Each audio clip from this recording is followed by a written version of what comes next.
I'm Rob Lewis along with Gas Pipe Ramey here after Tennessee's 92-57 win over Montana here in the Thompson-Boling Arena Food City Center on Wednesday night. And Grant, I mean, just an offensive clinic.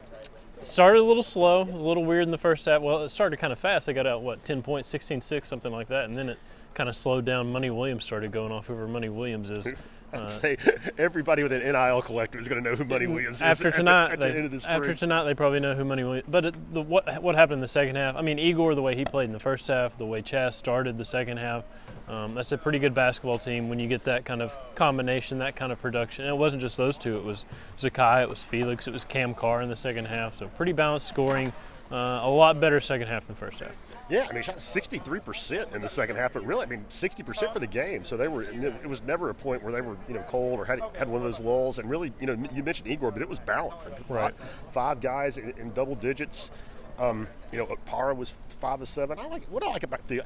I'm not seeing him trying to do too much. Right, and still be productive.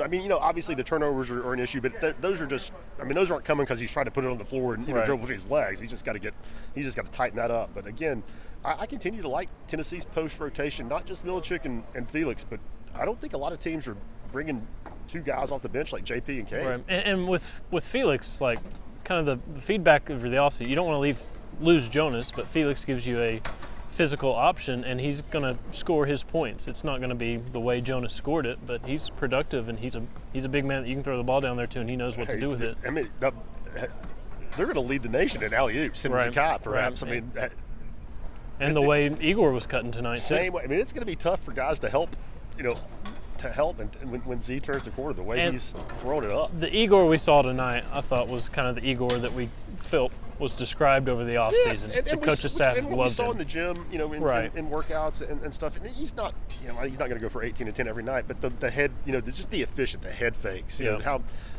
There's not a lot of wasted motion in his game, and I thought you saw that tonight. And I think that's what Rick has been talking about when he's been getting sped up.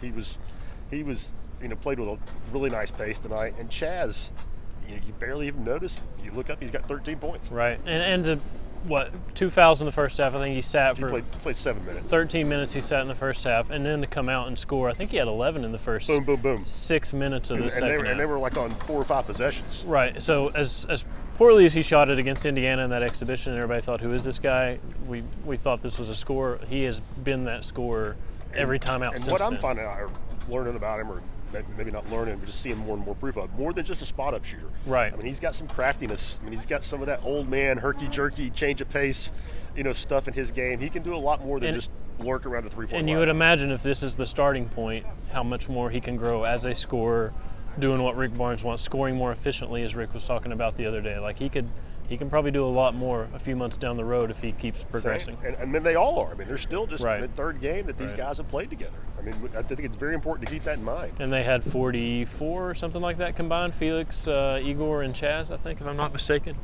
Yeah, we got 18, 13, and 13. 18, 13, and 13.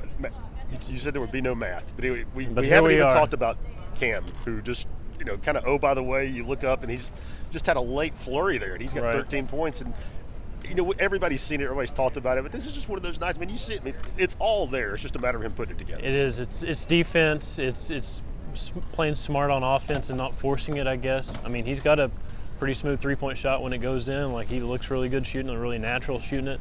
Just his length is insane. Like, when he starts connecting the dots on the defensive end and does what Rick always talks about, just play defense and let everything else take care of itself.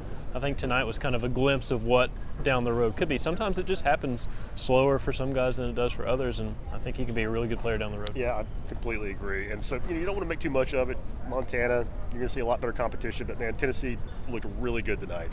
Very efficient offensively, got better on defense as the second half goes. And, one more tune-up, and then, we'll find out a little something next week. Maybe not against UVA, but potentially against Baylor.